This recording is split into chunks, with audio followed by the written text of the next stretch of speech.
很多人都听说过上品无寒门，下品无士族这句话，主要说的是魏晋南北朝时期实行的九品中正制度。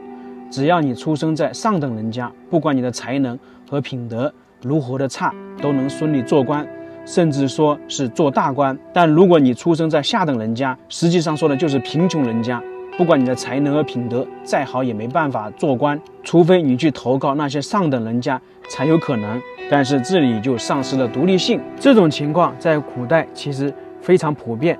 尽管说当时的社会形态是这样，不过也有例外。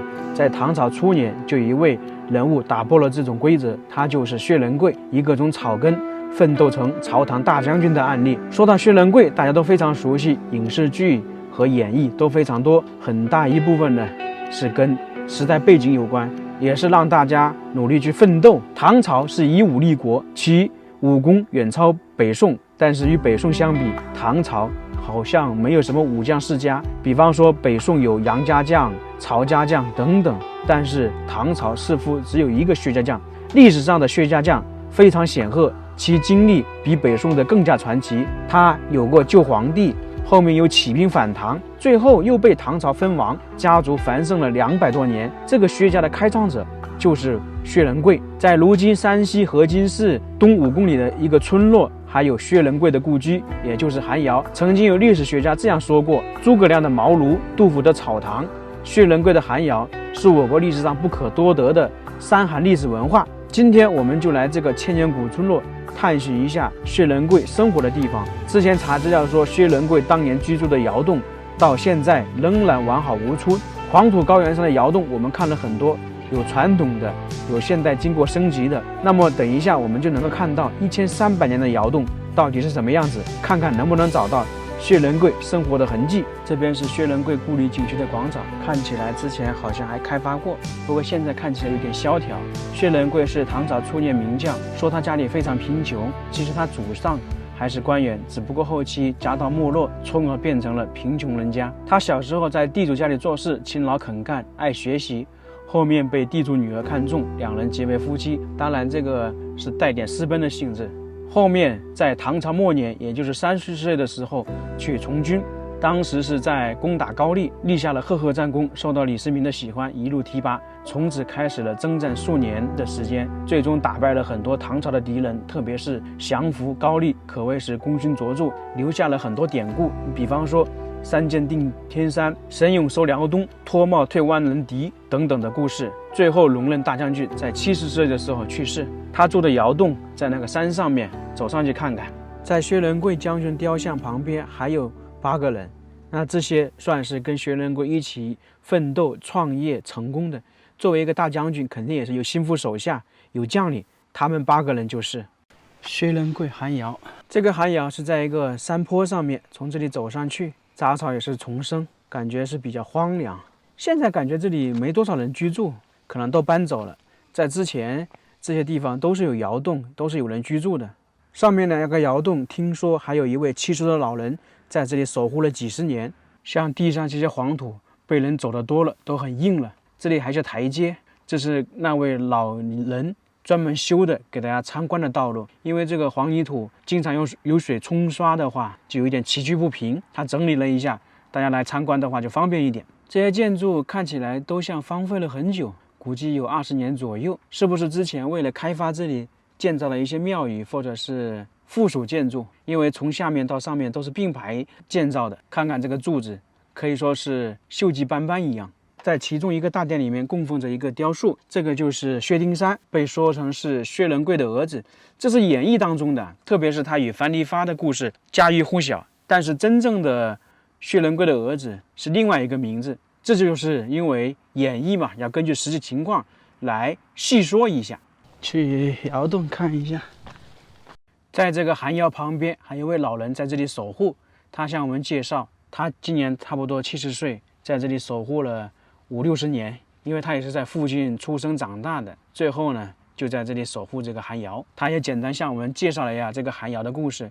刚刚我们看到那些庙宇大唐式的建筑是修建了20年左右，为什么废弃了他就没说。眼前这些台阶跟刚刚下面的一样，都是这位老爷爷自己挖出来的，为了让大家来参观寒窑方便。这个寒窑平时是锁着门，这位大爷是来帮我们开门的。这看起来是砖结构，这是因为经过修缮。这个寒窑历史大概是1300多年，外面这个砖结构是清朝乾隆年间重新修的，就是装饰了一下。这位大爷是受伤了，所以拄着拐杖。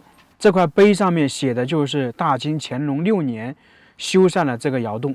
这个就是窑洞，里面是有2个雕像，一个是薛仁贵，另外一个就是他的媳妇。从小薛仁贵就习文练武，为人厚道。当时薛仁贵是在一个姓柳的富豪家里做长工，柳家有一个如发似玉的妙龄女儿，就开始偷偷喜欢了薛仁贵这个小伙子，因为看到他又勤快又有文化又有武功。但说到底，柳家是名门望族，一天到晚来做媒的人络绎不绝。当时这个柳姑娘就跟她父母说，我谁也不嫁，就嫁给我们家的长工薛仁贵。当时她的父母亲气得不行，你想想，一个家里财产很丰厚，另外一个就是一个穷长工，你嫁给他没有什么好结果的。但是这个柳姑娘她是下定了决心，一定要嫁给了薛仁贵。尽管说她下定了决心，但是她父母还是不同意。最终柳姑娘就从她家里搬出来了，相当于跟薛仁贵私奔一样，来到了这个地方，挖了一个窑洞，两人就成亲了。尽管说寒窑很破，但是能遮风挡雨，他们夫妻2个人也非常恩爱。白天薛仁贵出去干活，这个柳姑娘就在家里织布，晚上薛仁贵就在这个窑洞前面练武，借着月光看书，柳姑娘就守在他身边。隔了几年之后，柳姑娘现在算是薛仁贵的媳妇，就跟他说，你是将相之才，小小的寒窑怎么能困得住你呢？你应该去边关建功立业。尽管说薛仁贵万般不舍得，但是也算是为了自己，为了这个家庭的长久，他最终还是去出征，就相当于是当兵。出征之后的薛仁贵从贫困潦倒的长工成为了唐王朝的一名出色的将领，开始了他显赫的人生。按照一些资料记载，薛仁贵从长工到大将军基本上花了18年，在这18年的时间，他基本都在外面征战，一直都没有回老家。后来功成名就，他终于能够回去家乡，回去见他日夜思念的妻子。当他回到家乡之后，看到他妻子仍然在挑水。按照一些传说来讲，他回去之后，他妻子跟他说，你也要挑水，把这18年没挑过的水补起来。当然这是一个展示他们夫妻恩爱的情况。从这个时候，他的妻子柳姑娘也算是熬出头了。最终柳姑娘的父母也承认了薛仁贵这个女婿。没多久，薛仁贵就把他的妻子接到长安去居住了，开创了薛家200年的传奇。在这个地方其实是有2个窑洞，刚刚我们看到的是薛仁贵当时成家的地方，而旁边另外一个窑洞也是他们生活了一段时间，并且存放一些东西的。只不过刚刚那个窑洞是在清朝经过修缮变成砖窑。黄土高原传统的窑洞就是前面看到这个样子，直接在一个大山墙壁上面挖出一个洞穴来，从而进去里面住。那这2个窑洞都是薛仁贵开挖的，到现在1300多年。看一下这里面是什么样子的。窑洞其实我们也看了很多啊，在陕北看到的非常多。这里面什么都没有，就比较简单。